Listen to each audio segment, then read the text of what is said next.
Pero or sir, kilusan agad. aside sa inyo, may petition na sa Korte Suprema, meron ding isinabmit na position paper ang bayan muna, almost the same dun sa stand nyo. Pero according to Senate President Escudero, parang hindi siya magpapapressure, hindi daw mamadaliin dahil mag-iingat sila na tama yung proseso para walang maging bala ang Office of the Vice President na ma-question ang mga magiging hakbangin ng Senate. Hindi, mabuti naman na nag-iingat nga siya. Pero yung interpretation din naman namin is, ano na to, after studying na rin ito. Pinag-aralan na rin namin ito. Ito nga conclusion namin. So, meron din po tayong matibay na legal basis kung kilusan na ng Senate ang impeachment complaint or ang articles of impeachment. Meron tayong matibay na legal basis. Ang legal basis natin, ang konstitusyon, plus ang Senate rules mismo. Senate President now, is that what you would have done? Yeah, mag-caucus muna. It's not the official meeting of the Senate as a court. But caucus muna. Dapat, kasi naghiwalay na nung last day. Even before nag-adjourn, baka nga nagampanya na yung mga re-electionists. Wala na sila rito sa building. Sir, since pinupush niyo po yung idea na to, so do you have any proposed timetable? Paano hahatiin ng mga senador yung trial at yung kampanya? Kasi isang tabi ang kampanya. Under the Priority ang impeachment. Isn't that a very big ask of your colleagues? That's part of the job description. So, in your case, sir, you're willing to sacrifice your campaign? Ganun, tignan mo ha, nung nasa abroad ako nung nag-declare ng martial law si President Duterte. 5 hours pa lang ako dun sa bansang may official mission ako eh. 5 hours pa lang, balik. Part of the job description because we have to convene after nag-declare ng martial law. Ganun talaga. So, sir, possible na kung hindi masunod yung sinasabi yung tamang point of view na dapat gawin ng Senate dito sa articles of impeachment against BP Sara, maaaring marami pang petition na ma-file sa Supreme Court? Pwede. Tsaka criticism. So anyway, we are really a political body. Talagang sanay na kami sa brickbats and sa criticism. Pero sayang, this is an unnecessary criticism against the Senate. Kasi ginagamit yung forthwith, hindi na sinusunod yung ang mandato ng Constitution. Susunod lang kami ron. Ang dami namin time eh. Pwede nga ngayong March eh. March. Pwede na mag-start sa March. Pero sir, tinignan namin yung Filipino version ng ating Constitution na nasabi doon, isunod agad. So parang common words ito. Ano yung sabihin nun? Isunod agad. Ano? So isabihin kumilos kayo agad. So, yun ang conclusion ng inyong opisina at nagkaroon ho ba kayo ng concern na baka maharap sa maraming challenges ang Senate kung hindi agad actionan itong articles of impeachment against BP Sara? Well, hindi lang sa challenges na i-question kami o ano, yung aming mismong ano, 'di ba? Lahat naman kami nanumpa na ng oath of office na susundin namin ang mga utos na nasa konstitusyon. Kung yan ang tamang pagbasa ng konstitusyon, dapat kumilos kami ng mas mabilis sa pinaplanong kilos na June 2 pa. So, nakita nyo yung necessity na i-remind Senate President Escudero, the mere fact na may statement siya na hindi nga sir June 2 eh, after SONA pa. Parang June 2 pa mare-refer sa reference of business, parang ganun. So, masyado pong matagal yun kasi from February 5, halos 4 na buwan yun. Hindi na yon compliant sa sinabi ng Constitution na kumilos agad. Pero sir, o kilusan agad. aside sa inyo, may petition na sa Korte Suprema, meron ding isinabmit na position paper ang bayan muna, almost the same dun sa stand nyo. Pero according to Senate President Escudero, parang hindi siya magpapapressure, hindi daw mamadaliin dahil mag-iingat sila na tama yung proseso para walang maging bala ang Office of the Vice President na ma-question ang mga magiging hakbangin ng Senate.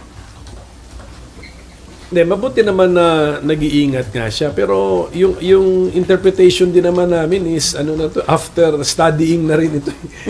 Pinag-aralan na rin namin ito. Ito nga conclusion namin. So, meron din po tayong matibay na legal basis kung kilusan na ng Senate ang impeachment complaint or ang articles of impeachment. Meron tayong matibay na legal basis. Ang legal basis natin, ang Constitution plus ang Senate rules mismo. Tinignan namin pareho eh. Hindi namin nakuha ang impresyon na kailangan nakasession ang Senado as a legislative body. Pero nakasession ang Senado. So pwedeng magtawag ang Senado ng special session ng Senado. Hindi po ito yung special session na kailangan tawagin ng Presidente kasi pati House of Representatives aabalahin natin. Hindi naman sila kailangan abalahin na eh. Tapos na yung kanilang pag-overtime sa nung kinilusan na nila yung articles of impeachment. Ginampanan na nila yung kanilang tungkulin sa Constitution, nag-overtime na sila doon. So, ang tinitignan ngayon nila, ang Senado, kayo naman na mag-overtime kasi kayo na yung korte. Ganun po yun. So, pwedeng mag-session ang Senate on its own? On its own, because there is no other way na makakomply tayo sa sinabi ng Constitution na kilusan agad, forthwith. Pero kailangan pa po ba yun na Malacanang magpatawag o initiative na yun mismo ng Senate leadership? Hindi na nga. Kasi kung, Senate leadership initiative kasi na lang. inisip ko na obligasyon ito ng Senado. Tapos sasabihin namin na hindi namin magampanan ang aming obligasyon kasi hawak ng isang tao yung bola. Kailangan siya magtawag ng special session. Hindi. Paano naging obligasyon ng Senado yun na hindi pala namin magampanan ng sarili namin kasi naka-contingent pala siya sa kilos ng isang tao na labas sa Senado, so the President. So, I think that's the wrong interpretation. Dapat kaya kumilos ang Senado para gampanan niya ang kanyang obligasyon. Sa Senado lang, hindi ka kailangang magdepende sa labas ng Senado. So, si SP Cheese ang pwedeng mag-initiate na magkaroon ng special session ng Senate? Correct. Patawagin niya kami. Pero, siyempre gagawin niya ng Senate President kung may clamor din sa mga senador. So, dahan-dahan, si Senator Risa Ontiveros nag-message na sa akin, sang-ayon siya sa aking posisyon. May nag-interview sa akin kanina, binanggit daw na even si majority leader, pero wala akong personal knowledge doon. So dahan-dahan, nagiging 3 na kami. So pagdating na niya sa 10, sa 12, that should be sufficient pressure on the Senate President already. Kaya lang yun ang tanong, sir, dahil marami re-electionists, magkakampanya, busy sa campaign. Do you think dadami yung sasama sa inyo na mananawagan kay SP na magkaroon ng Senate session? Dapat siguro mayroon silang maramdaman na pressure sa taong bayan na ito ang tamang pagbasa sa Constitution. Hindi ito dahil sa gusto mong i-convict o gusto mong i-acquit, immaterial yun. Wag natin ipag-usapan yun. Pero yung tamang pagbasa lamang ng utos ng Constitution. Okay, RG, and then Mav, and then Amor. Sir, madalas sabihin, we've been discussing, and everybody has been discussing legalities all this time, ever since the impeachment first came out, and the rules. But there's a tendency to forget that impeachment is essentially a political exercise. So, let me ask, ano ba talaga ang mood dito sa Senado ng mga kasamahan ninyo pagdating sa impeachment? Kasi kung nasa mood sila for an impeachment, madali namang, there can be as many interpretations of the law as there are lawyers. So, pwede naman din nilang ginawa yun on the last day kung talagang gusto nila ng impeachment. So, what is the mood? Is there any appetite in the Senate for an impeachment? Ako kasi hindi ako nakatingin sa mood eh. Nakatingin ako sa obligation eh. How you understand the Constitution. And yun ang sinabi ng Constitution. Nagsenador ka pa. Yeah. Ayaw mo palang mag-judge sa impeachment. Yeah, but do you... Kasama na yun sa job description mo. Noong umpisa pa. Pag-file mo ng certificate of candidacy, dapat alam mo na yun. But that's just you, sir. Yung mga kasamahan mo ba, do they share your view? Hindi ko na yun, that's not my problem anymore. But that is what I believe should be the standard demanded by the people of senators. Ganun yun eh. Ganun yun eh.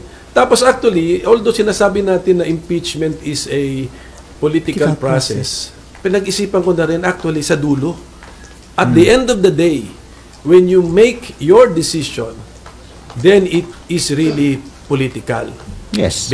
Pero pagdating sa proceedings, sa forma niya, legal. It's like a court. Yeah, pero ang mga judges mo puro politiko. Correct. At the end of the hindi day, rin sila lahat abogado. Correct. At the end of the day, you will look at your conscience. Pero yung mga procedure dito dapat sundin. Pag sinabi ng Constitution, forthwith, mag-trial na tayo. Dapat ganun. Sundin. Pero hindi ba, sir, correct me if I'm wrong, there is jurisprudence na kapag the rules of the legislature, the internal rules of the legislature, whether it's the Senate or the House, that's just a guide for you to exercise your powers because your power really is in the plenary and ultimately it's a numbers game. Hindi ba ganun yun? So kung babalik po tayo dun sa kung gusto na nakararami, edi may trial na tayo ngayon. Hindi kasi nakonsulta ng mabuti yung body kasi sa timing naman ng pag-file. Hindi namin kasalanan yun. Do not blame the Senate on when the articles of impeachment were filed. Wala kaming hand on yung timing na yun. Sa timing na yun, very late in the last day, hindi nga ako sure kung may quorum pa eh. So tama yun. So no one is to blame na hindi siya na-actionan officially ng body. But now na nandyan dapat aksyonan na officially ng body. So dapat nagkukonsulta na ang Senate President sa mga senador. At yun na nakukulangan ka, sir, yung consultation with your colleagues. I'm sure baka nagkukonsulta nga siya but baka nga the majority is backing up his timetable. Exactly. That's why I am presenting an alternative point of view. Exactly my point, sir. Ito ang tamang point of view. Is it a safe assumption that since kayo pa lang ang nagsasalita and si Senator Risa, the rest would tend to back the SP's position? I'm not making that assumption, but posible, but I'm not making that assumption. So, ang maganda sigurong gawin ng Senate President, magpatawag na po siya ng kahit caucus man lamang. If you were Senate President now, is that what you would have done? Yeah, mag-caucus muna. It's not the official meeting of the Senate as a court. But caucus muna. Dapat, kasi naghiwalay na nung last day. Even before nag-adjourn, baka nga nangampanya na yung mga re-electionists. Wala na sila rito sa building. Sir, since pinupush niyo po yung idea na to, so do you have any proposed timetable? Paano hahatiin ng mga senador yung trial at yung kampanya? Kasi isang tabi ang kampanya. Under the priority ang impeachment. Isn't that a very big ask of your colleagues? That's part of the job description. So, in your case, sir, you're willing to sacrifice your campaign? Ganun, tignan mo nung nasa abroad ako nung nag-declare ng martial law si President Duterte. 5 hours pa lang ako dun sa bansang may official mission ako 5 hours pa lang. Balik. Part of the job description because we have to convene after nag-declare ng martial law. Ganun talaga. So, sir, possible na kung hindi masunod yung sinasabi yung tamang point of view na dapat gawin ng Senate dito sa articles of impeachment against BP Sara, maaaring marami pang petition na ma-file sa Supreme Court? Pwede. Tsaka criticism. Anyway, we are really a political body. Talagang sanay na kami sa brickbats and sa criticism. Pero sayang, this is an unnecessary criticism against the Senate kasi ginagamit yung forthwith, hindi na sinusunod yung ang mandato ng Constitution. Susunod lang kami ron. Ang dami namin time pwede nga ngayong March March. Pwede na mag-start sa March. Pero sir, ang tanong, kasi may 3 petition na ngayon sa SC, isa for the immediate na pag-convene ng Senate as impeachment court, yung 2 nananawagang i-TRO pigilan itong impeachment trial kay BP Sara. Ang tanong, meron bang jurisdiction ang Korte Suprema sa ganitong impeachment issue? Kasi sabi ni dating Senate President Franklin Drilon, parang hindi pwedeng i-touch ng Supreme Court yung ganitong... Hintayin natin yung ng decision ng Supreme Court. Pero meron pa kasing political question Open pa rin yung concept ng political question. Although lumiit daw yun under the 1987 Constitution, nandun pa rin. So baka itong sitwasyon na to ay bagsak doon or pasok doon sa political question. Okay, Mav. Ay, meron ka pa, RG? Sir, sinasabi po ninyo na pwedeng yung Senado magpatawag ng session by itself. Paano po yung magiging process nun, sir? How would it go about? Mag-convene kami. Tapos, as a body, and then i-declare namin that this is the impeachment court. The impeachment court is now in session. Yan. Then, daanan na namin yung preliminaries. Sir, pag ganun, kahit po hindi in session yung House, okay lang po yun? Kasi kaya nga yun ang conclusion ko na okay lang yun kasi tignan ninyo, kailangan pa bang presidente pa ang magpatawag na pati ang House, mga members of Congress magre-report dun sa batasang pambansa to do what? Ang kinoconvene lang natin is the Senate to be an impeachment court. Therefore, ang aking logical conclusion, pwedeng gawin ng Senado yan na mag-isa. Hindi kailangan mag-convene din ng House at hindi kailangan ang presidente pa ang magpatawag. Presidente ng Senado plus majority, of course, ang magpatawag. Sir, yung mga ganitong usapin po ba, makikita siya sa current impeachment rules ng Senate? Or this is kakaibang pangyayari po talaga? Ang makikita mo sa current impeachment rules ng Senate, itong hawak ko, resolution number 39, ay kung basahin mo yan, you do not get the impression that the Senate must be in session as a legislative body. Kung tutuusin, ano rule yun? May in-examine na namin ito. May rule 11 pa nga rito. Sir, yun na-approve under 19 Congress? The latest? Ito yung, ano to? Yung rules of impeachment? Sir, ito ay yung dati ng rules of impeachment na ginamit na pwede pang gamitin. sir, impression, but is it categorically stated Na kailangan naka legislative session or hindi? Hindi nga. Kasi kung categorically... So it's just an interpretation, Hindi, sir. kung categorically stated na we must be in session as a legislative body, surrender ako. Hindi nga eh. Anong nakalagay, sir, specific? Wala. Ito nga eh. Tignan mo nyo to. Na rule... Yeah, but you can also interpret it the other way. Since wala nakalagay, it's really at the discretion of the lead of the majority. Precisely, but if you look at this Constitution, ganun din eh. There is no requirement that you must be in legislative session. So Kaya kung ganun ang position ng majority, tinatanong ko sila, saan nyo nakuha yan? Yung impression na yan. But the same question can also be asked of you. Saan yung kinuha yun? Kasi that's also just one interpretation. Precisely. Ang kinuha ko yun sa obligasyon namin to the trial should forthwith proceed. So nothing is categorical. Kaya Either side, nothing is categorical. That's why we have this debate. Kaya kinukonvince nga natin yung ating mga kasama rito sa Senado, including the Senate President, na logical yung ating position. Logical, may legal basis. Tingnan na lang natin itong Rule 10. Dito Rule 11, Rule 10. Ano nakalagay, sir? Nakasulat dito at 2 o'clock in the afternoon or at such other hour as the Senate may order of the day appointed for the trial of an impeachment, the legislative business of the Senate, if there be any, shall be suspended, etc. Kung basahin mo na lang yun pinapakita na kahit merong legislative business, priority si impeachment. Kasi isuspend mo ang legislative business mo kung meron. So, priority kung talaga. meron. So, ibig sabihin nun, pwedeng wala. Sa rules nyo yan. Correct. Sa rules. So, pwedeng wala. And then kahit nga meron, isuspend mo But, yeah, kaya nga, kung your rules can always be suspended with unanimous consent or majority numbers of the Senate. Right? The rules of the impeachment rules. Yeah. Iba na to. Or any Impeachment internal rule rules. of the Senate. If the majority so decides, you can always suspend it, set it aside, even amend it. Amend it, yeah. Pero as long as hindi pa amended, ano sundin yan namin? yung existing. Mag-imagine kami na as if amended. Dito muna tayo sa wording of the existing, di ba? Kung how it is written, dito tayo. So, all of this taken into consideration, ayaw nila gawin yan ng majority. So, ibig sabihin, it stands to reason, ayaw nila na impeachment. Hindi ko pa masabing ayaw ng majority. Kasi Yeah, but how else do you explain why they do not share your view?